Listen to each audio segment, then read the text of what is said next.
Hey kids, welcome back to Uncle Fezzy's Hot Shop.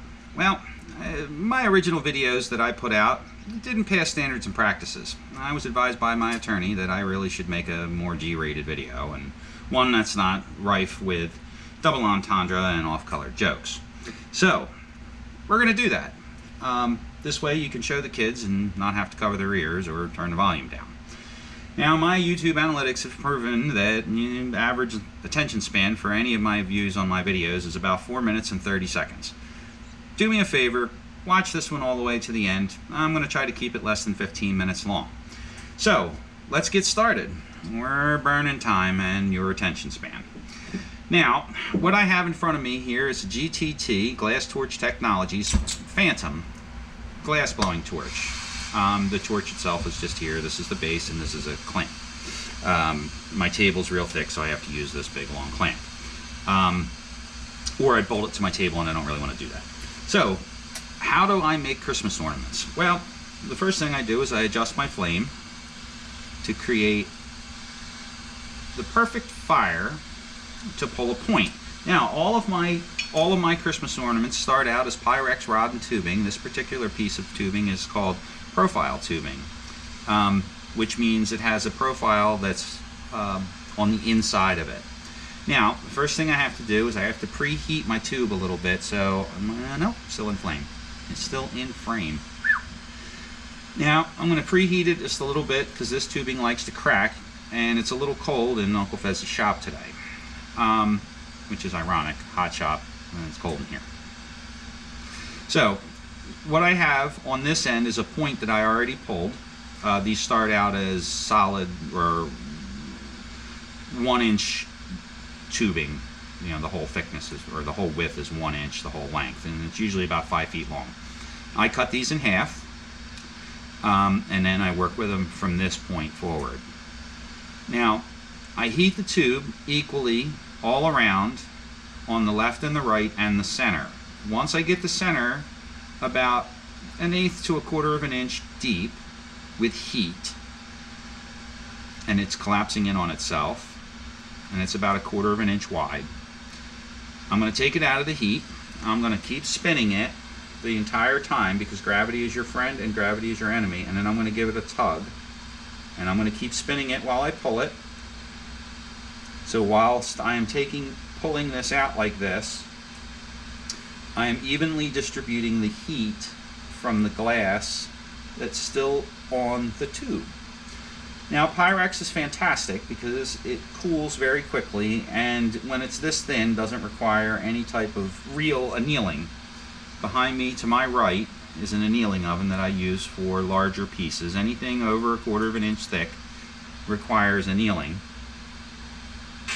And there's a mathematical formula that's probably like 2 pages long in the scientific glass blowing book that explains how thick something is that it has to be annealed and how long, blah, blah, blah, blah, blah, blah. It has to be held at 1050 degrees for a certain period of time before you can take it out. And you kind of like have to finish the cookies for the sake of argument. Now, this thing's really hot. This stuff is so hot right now that if I touch it, it's going to vaporize my fingers. So I'm just going to set it aside and let it cool off, and then I'm going to grab a piece of clear tubing from over here, which I already have sitting over here, and hopefully, yeah, it's cool. Now, I'm going to use the exact same flame to blow, or to pull, a point on this tube. Now, this is clear tubing, medium wall Pyrex tubing that I purchased from a couple local distributors. Pyrex is made in the United States. All of the materials that I purchase, with an exception, are all manufactured in the United States. I like to consider myself a bit of a patriot, and therefore I prefer to order and buy from local companies and American manufactured products. Corning is manufactured in Corning, New York. I'm here in Pennsylvania. It's actually not that far of a ride. Okay, same thing. Now, I've heated about 1 inch of my tubing width-wise, and I'm 1/4 of an inch thick, deep. So you can see right there, it's deep. And I'm going to let it spin, let it cool off, and I'm going to pull it. Very gently pull it, because if you pull it too hard, you pull it too fast, well, quite frankly, you end up with a mess. So, now, I'm putting a considerable amount of tension on this right now to keep these points straight. You need to keep everything straight. If you don't keep things straight, it gets cattywampy, and well, that causes problems. Now I'm going to heat that. There's my point for my clear piece. I'm going to set this one over here. I'm going to set this aside. I'm going to blow into the tube. If you don't blow into the tube in between pulling points, you'll create a vacuum, and that vacuum creates problems a little bit further down the road. Now, here's the point that I just pulled. I just set it down. It's cool. It's cool up to about here. I wouldn't want to touch it right there. I won't touch it right there. Now, when I blow a hole in the tubing, what I end up is a little jagged piece of glass there at the end that has a tendency to cut my lip. I don't like to get cut my lip. So what I have here is a little glass scoring tool. It's just a glass drill bit that I put a handle on. It works perfectly for this. It doesn't work good for other things, but it works perfectly for that. Now I'm going to reheat my point.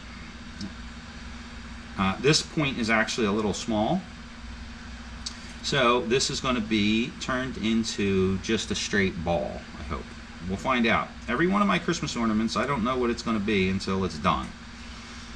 Now, let's keep heating, keep heating, keep heating. With this Simax tubing, with this profile tubing, you have to be very careful because it doesn't like to heat evenly. Alright, so we've heated the whole thing relatively evenly. I'm going to take it out of the heat, give it a second to kind of do its thing.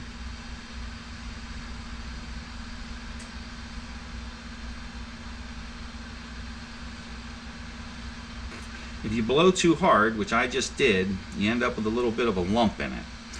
Well, you know, that's one of the beauties of having a hand-built or handmade item. I'm not even going to try to take that lump out, but what I will do is when I create my loop, I'm going to make it so you can't tell. So it won't be like that, it'll be like that. So you can see here, see that's straight, and that's got a lump in it. Now, what I did was I opened the other end of the tubing with my scoring tool here. Now I'm going to take and I'm going to sit back for a split second here because your attention span is so slow or low, and I'm going to say I want this to be the top and this to be the bottom, because if you look at it that way, it's more of a natural shape. Every single one of my Christmas ornaments, I do that too. I am not a production studio. I work by myself here.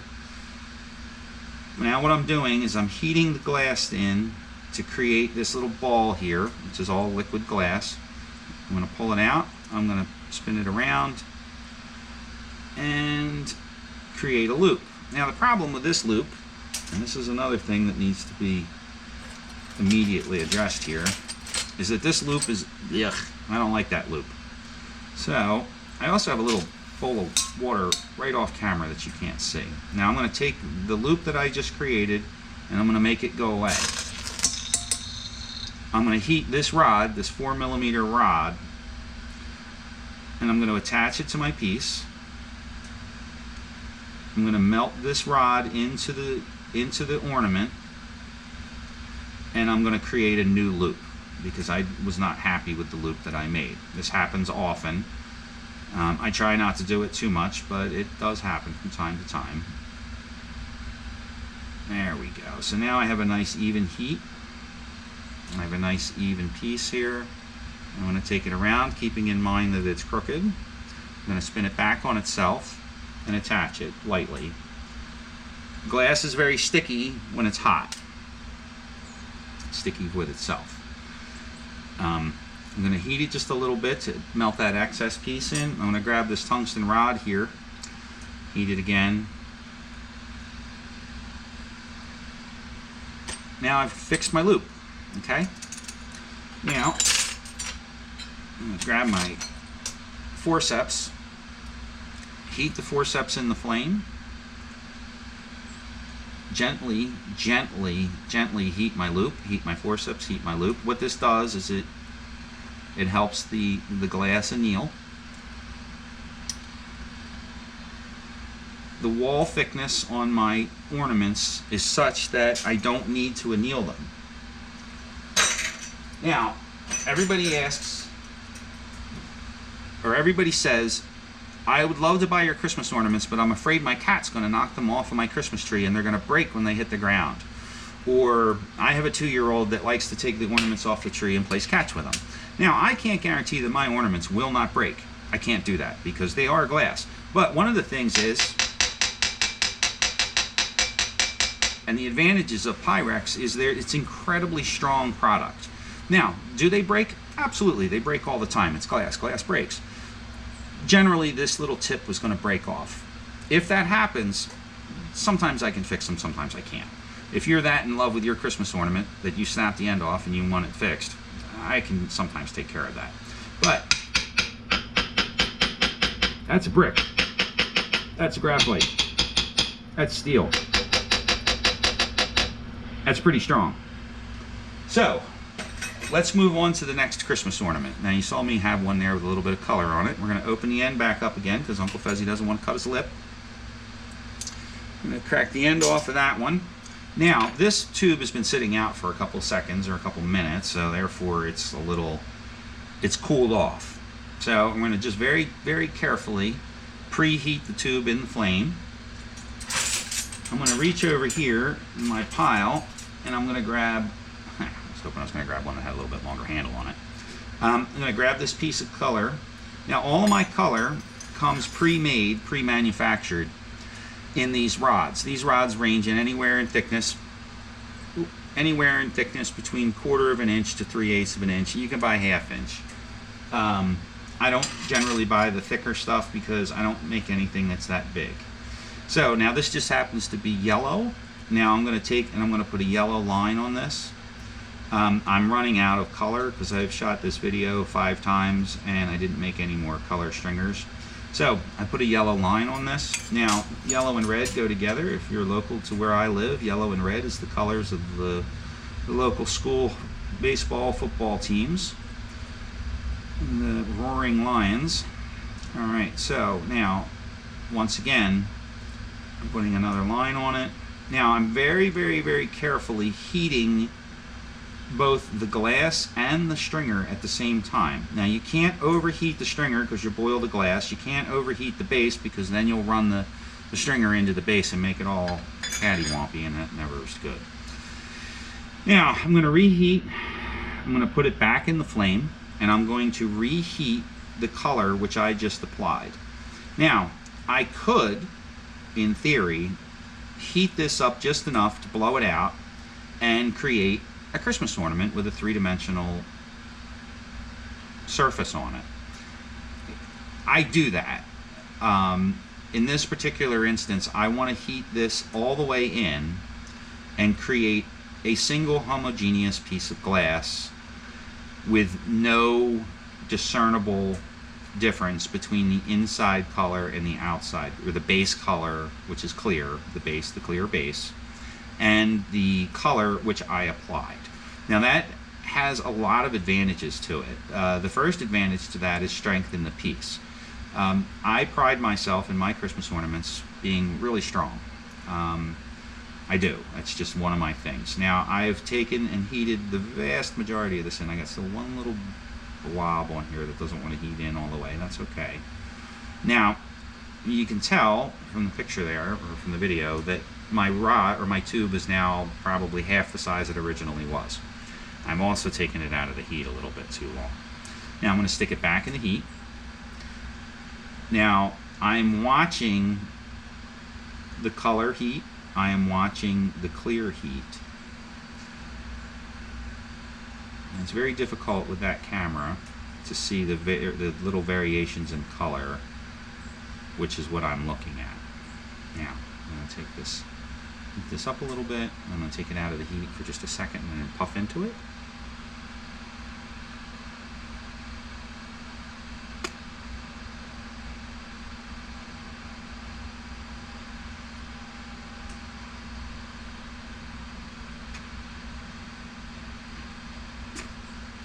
Now, we've created another Christmas ornament, or window ornament, what have you. Now, you'll notice that the colors are really kind of weird. Well, that's because everything's still really hot. Now, I'm going to take a look at my ornament. I'm going to say which end of it needs a loop.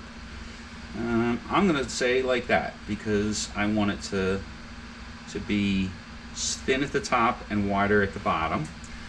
I'm going to take my glass scoring tool. I'm going to snap the end off the bottom. I'm going to snap the end off the bottom. Throw that in the little bucket I have next to me, the little metal bucket which catches all my hot scraps. I'm going to take, and again, I'm going to heat the tubing into a single piece of glass. In doing so, I can then create a loop using one single piece of glass, unlike the first one where I had to add a piece. Pull it out, bring it back on itself while it's still nice and wet. Touched it back to itself. I touched it back to itself so it's stuck and it's solidified. I'm going to pull off the excess, toss my little extra piece. I'm going to tighten my flame up just a little. If you have any questions about the glass, the GTT torch, GTT has a lot of videos out on it. Okay, so there we go. Now, I'm hanging this from this little tungsten rod here to make sure that it's straight. I'm going to heat up again. I'm going to heat up my forceps. I'm going to put this in the flame a little bit to anneal it. Clamp my forceps on. Pull the end shut, and there you go, one completed Christmas ornament in a G-rated fashion with no double entendre.